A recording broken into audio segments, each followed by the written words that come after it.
იზოლდა ქიტესაშვილი გურჯაანის მუნიციპალიტეტში პირველი ფერმერია, რომელმაც კენკრის ბაღებში სეტყვის საწინააღმდეგო ბადეები დაამონტაჟა.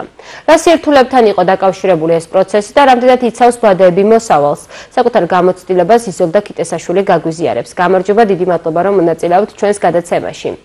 რამდენად კმაყოფილი ხართ სეტყვის საწინააღმდეგო ბადეებით და დაახლოებით რა თან ხარი საჭირო, რომ 1 ჰექტარზე შეძლოს ფერმერმა მისი გადაფარება? მოგესალმებით ტელემაყურებლებს, ჩვენ უკვე მეორე წელია დამონტაჟებული გვაქვს სეტყვის საწინააღმდეგო ბადეები,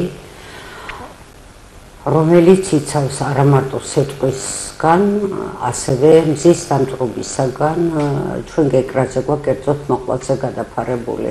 ნამდვილად კმაყოფილები ვართ, 2 წელია დაგვიცვა სეტყვისაგან, ასევე მზის დამწყობისაგან. ეხლა რა ჩდება მისი დამონტაჟება, შეძენა, ეხლა გააჩნია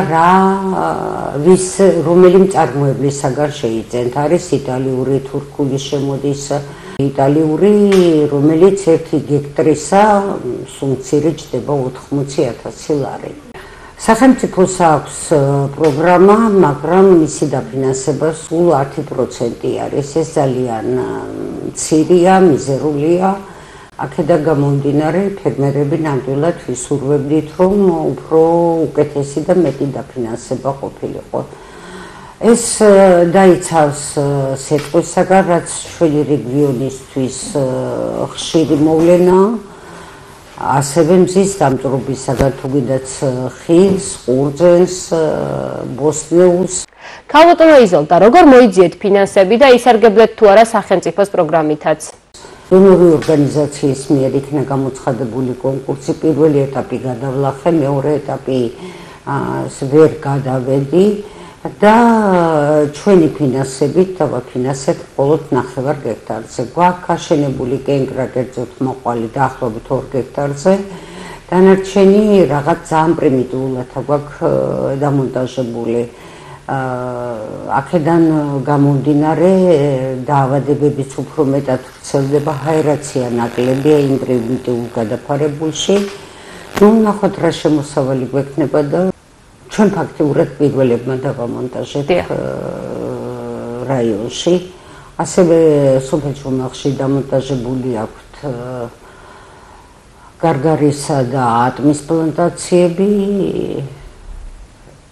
ისინიც კმაყოფილები არიან, რადგანაც საკმაოდ სერიოზული დაცვა სეტყვისგან. სეტყვა კიდევ ყველას მოიხსენებათ, როგორც კი მცირე იყოს, სერიოზულ დაზიანებას აყენებს. უფრო მეტი დეტალი რომ გითხრათ სეტყვის საწინააღმდეგო ბადეების შესახებ, რამდენი ხანი ძლებს მონტაჟის პროცესში, თავად კომპანია დაგეხმარეთ, სადაც შეიძინეთ ეს ბადეები, თუ ეს ტექნიკური მხარე თქვენ უზრუნველყავით?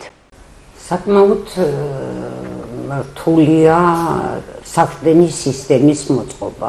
იმდენად, რამდენადაც გარდა ეს ბუძებისა საქართველოში არაფერი არ იწარმოება. ძალიან ბევრი დეტალია გასათვალისწინებელი და მათი ჩამოტანა, განბაჟება, მიღება საკმაოდ რთული პროცესია და ძვირადღირებული სიამოვნება. აქედან გამომდინარე, ბადეები საქართველოშიც იწარმოება კასპში, იწარმოება ქუთაისში.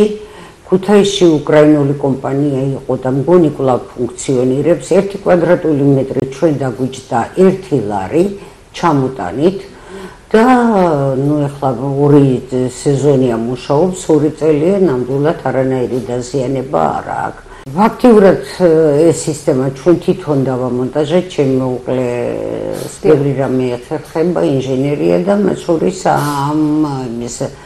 მაგრამ უშახელი მაინც საჭირო არის, რომ დავუკავშირდით კომპანიებს, რომლებიც ამონტაჟებს.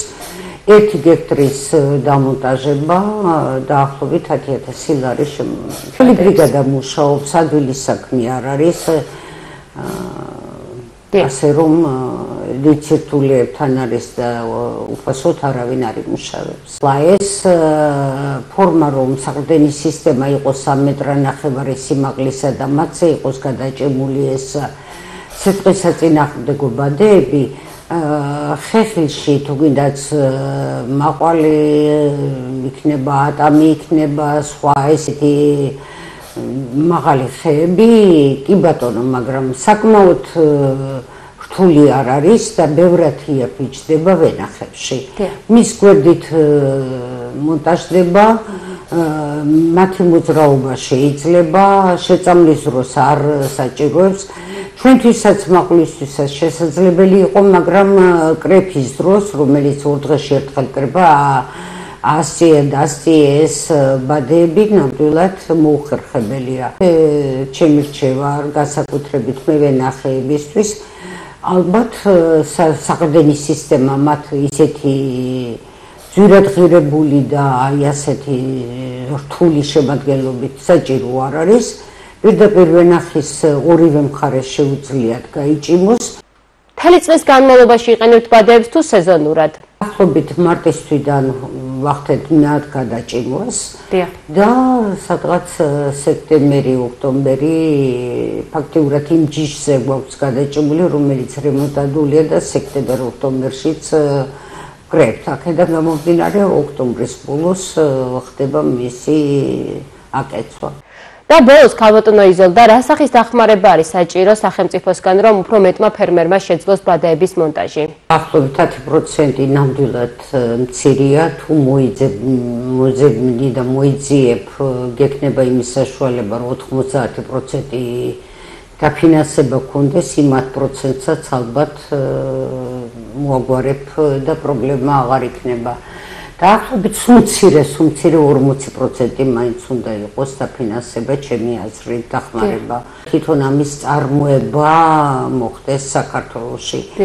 ეხლა ეს საყრდენის სისტემის ბოძები იწარმოება კასპში, გორში, გრძივი მეტრაჟდება დაახლოებით სხვადასხვა დიამეტრის არის 8-9 ლარი.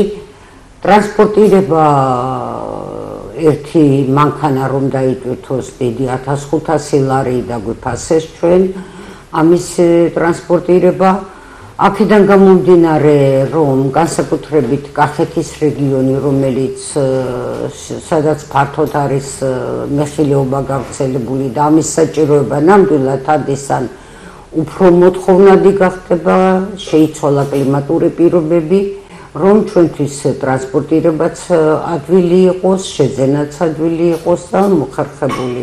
ამ კუთხითაც ვისურვებდით, რომ სახელმწიფოს გაემახვილებინა დამატებით ყურადღება და იტალიიდან როცა შემოგაქვს მისი გამბაჟება, ჩამოტანა, მწარმოებლის მოძებნა ადვილი არ არის და საკმაოდ რთულია და ეხლა თუ კი საქართველოში გამოჩნდება მწარმოებელი, ჩვენთვის ბევრად მოსახერხებელი იქნება. დიდი მადლობა, რომ მიიღეთ ჩვენს გადაცემაში მონაწილეობა და თქვენი გამოცდილება გაუზიარეთ სხვა ფერმერებსაც. მაყურებელს შევახსენებ, რომ ჩვენი სტუმარი იყო ფერმერი იზოლდა ქიტესაშვილი.